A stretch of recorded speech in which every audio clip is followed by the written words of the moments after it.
Welcome to the Safety Hunts channel. Today in this video, I'm going to discuss about the project life cycle. So we have some project life cycle, so which we need to follow, which starts from the concept stage until the demolition stage. Total, we have 7 project phase. So here you will learn a lot about how a project is generated and how it is executed in different phase. So let's get into the topic. So first we have a concept phase. So concept phase. So what is concept phase? So for example, we have a demand in the country. So what is the necessity of the country in terms of any energy or any economy, for economic development, revenue development, to fulfill the demand of the country. So in that case, the concept will be developed. I mean, why we need this project, what is the benefit of this project, all these things will come in place. And once this concept is executed, the concept will be explained to the feed companies. Feed is front end and engineering design. So these companies will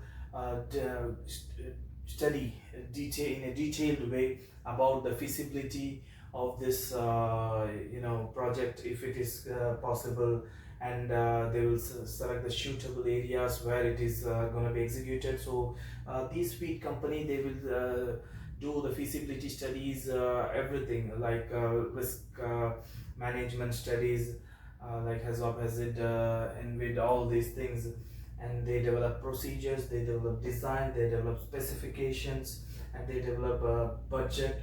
All these things will be developed by any feed companies. So this feed company will submit their proposal to operation company, just like the operation plant, the end users.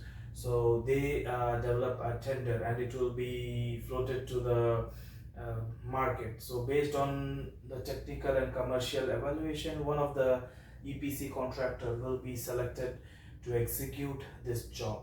So once this EPC contractor is selected, so it will go into the engineering phase. So in engineering phase, they will double check whatever the feed company has done, the procedure and the design, everything. They will it's a kind of double verification for them to check if the feed company, whatever the procedure documents they have submitted, is really feasible and really executable in the project phase, in the construction phase. So once their procedure, their design, everything is prepared in the engineering phase, after executing a lot of studies, engineering studies, it will be submitted to client's approval.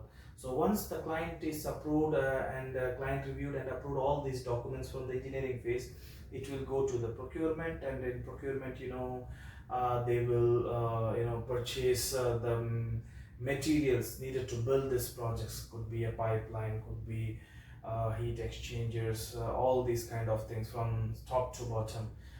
If we talk about it, it's a long topic. All the materials will be purchased, procured, and it will be handed to the construction phase.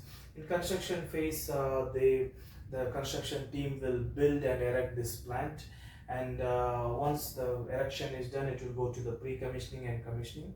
In commissioning, it's like a trial run. They will commission trial run each and every equipments, and they will then move into the operation phase. Before the operation phase and after the commissioning, they will do some walkthroughs, which we call PSSR, and they give some checklist.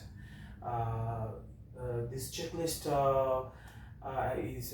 this is a punch list. This punch list, it's nothing like it's a kind of observation, and this observation has to be closed before the operation phase begins. Actually, this observation divided into category A and category B. Category A is a must close observation, and this observation should be closed before the operation phase begins.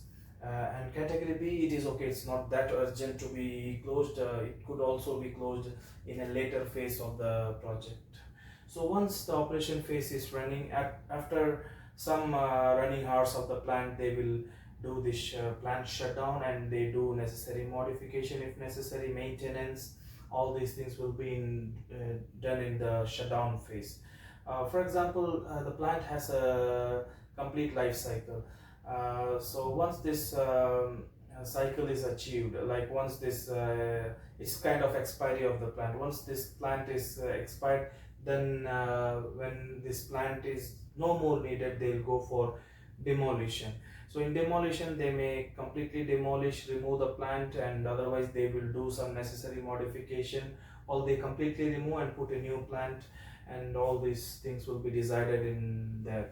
So even if they want to do any modification in the process, or they want to demolish and bring out a new plant in the same place, again this concept feed, everything will be done from the beginning.